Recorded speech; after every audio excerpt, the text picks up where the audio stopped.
You, John Fitzgerald Kennedy, do solemnly swear. I, John Fitzgerald Kennedy, do solemnly swear.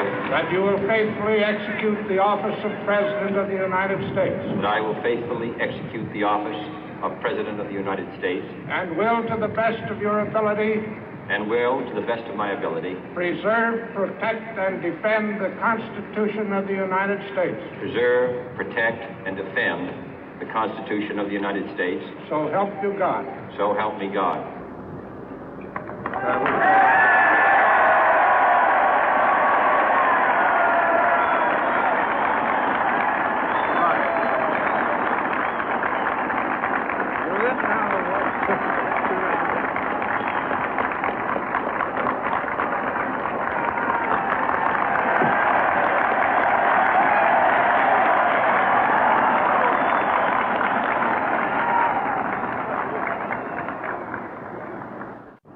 Vice President Johnson, Mr. Speaker, Mr. Chief Justice, President Eisenhower, Vice President Nixon, President Truman, Reverend clergy, fellow citizens. We observe today not a victory of party, but a celebration of freedom, symbolizing an end as well as a beginning, signifying renewal as well as change. For I have sworn before you and Almighty God the same solemn oath our forebears prescribed nearly a century and 3/4 ago. The world is very different now, for man holds in his mortal hands the power to abolish all forms of human poverty and all forms of human life. And yet the same revolutionary beliefs for which our forebears fought are still at issue around the globe. The belief that the rights of man come not from the generosity of the state, but from the hand of God. We dare not forget today that we are the heirs of that first revolution. Let the word go forth from this time and place to friend and foe alike that the torch has been passed to a new generation of Americans born in this century, tempered by war, disciplined by a hard and bitter peace, proud of our ancient heritage, and unwilling to witness or permit the slow undoing of those human rights to which this nation has always been committed and to which we are committed today at home and around the world.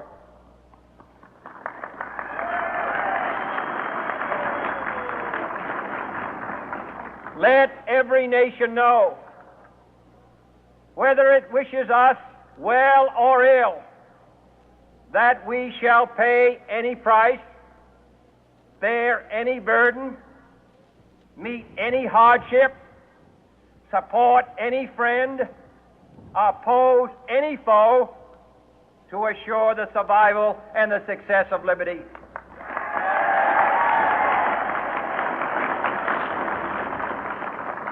This much we pledge and more. To those old allies whose cultural and spiritual origins we share, we pledge the loyalty of faithful friends. United, there is little we cannot do in a host of cooperative ventures. Divided, there is little we can do, for we dare not meet a powerful challenge at odds and split asunder. To those new states whom we welcome to the ranks of the free, we pledge our word that one form of colonial control shall not have passed away merely to be replaced by a far more iron tyranny. We shall not always expect to find them supporting our view, but we shall always hope to find them strongly supporting their own freedom, and to remember that in the past, those who foolishly sought power by riding the back of the tiger ended up inside.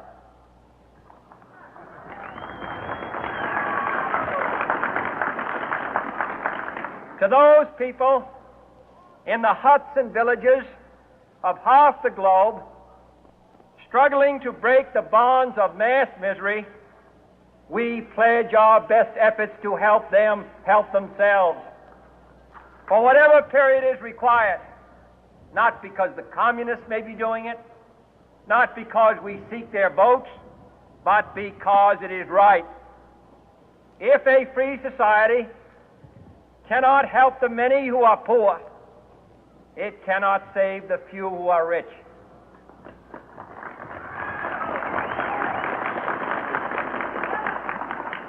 To our sister republics south of our border, we offer a special pledge to convert our good words into good deeds, in a new alliance for progress, to assist free men and free governments in casting off the chains of poverty. But this peaceful revolution of hope cannot become the prey of hostile powers. Let all our neighbors know that we shall join with them to oppose aggression or subversion anywhere in the Americas. And let every other power know that this hemisphere intends to remain the master of its own house.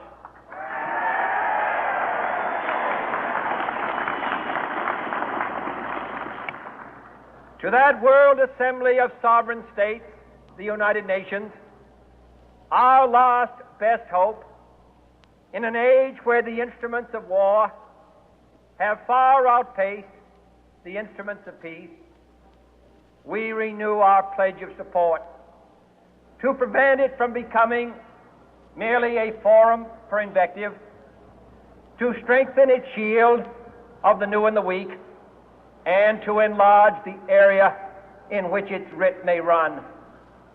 Finally, to those nations who would make themselves our adversary, we offer not a pledge, but a request that both sides begin anew the quest for peace. Before the dark powers of destruction, unleashed by science, engulf all humanity in planned or accidental self-destruction, we dare not tempt them with weakness, for only when our arms are sufficient beyond doubt can we be certain beyond doubt that they will never be employed.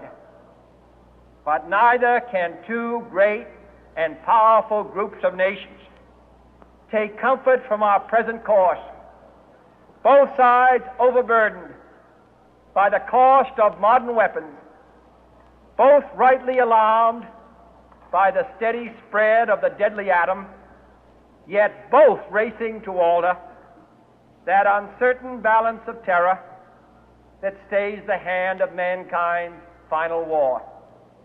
So let us begin anew, remembering on both sides that civility is not a sign of weakness, and sincerity is always subject to proof.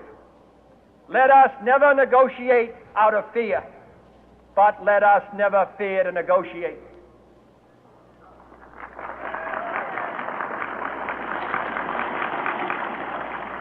Let both sides explore what problems unite us, instead of belaboring those problems which divide us. Let both sides, for the first time, formulate serious and precise proposals for the inspection and control of arms, and bring the absolute power to destroy other nations under the absolute control of all nations.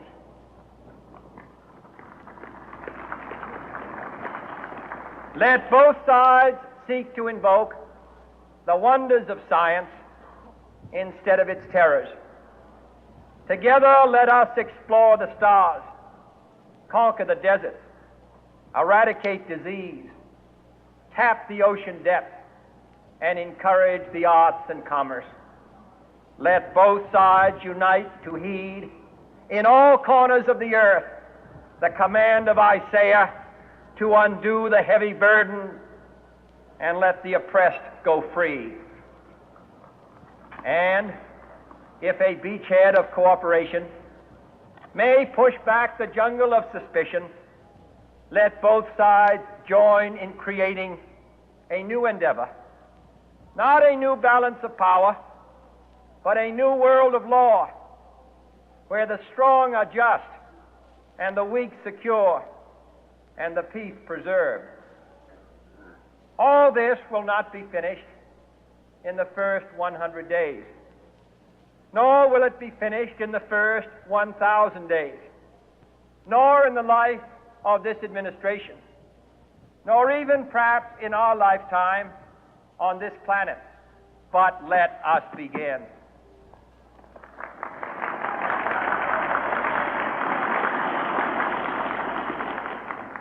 In your hands, my fellow citizens, more than mine, will rest the final success or failure of our course. Since this country was founded, each generation of Americans has been summoned to give testimony to its national loyalty.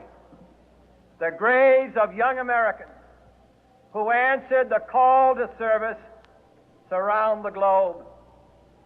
Now the trumpet summons us again, not as a call to bear arms, though arms we need, not as a call to battle, though in battle we are, but a call to bear the burden of a long twilight struggle, year in and year out, rejoicing in hope, patient in tribulation, a struggle against the common enemies of man, tyranny, poverty, disease, and war itself.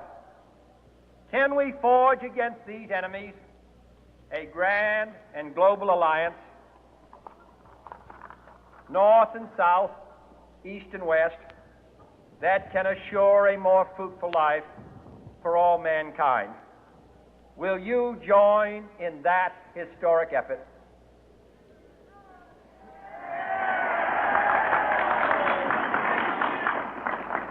In the long history of the world, only a few generations have been granted the role of defending freedom in its hour of maximum danger. I do not shrink from this responsibility. I welcome it.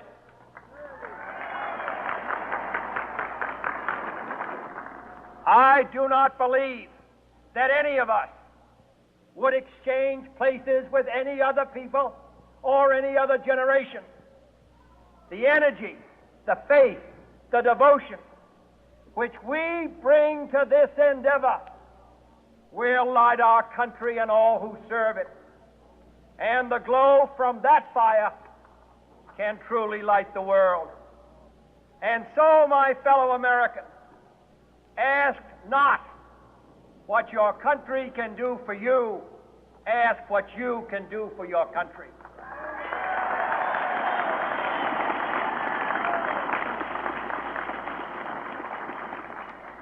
My fellow citizens of the world, ask not what America will do for you, but what together we can do for the freedom of man.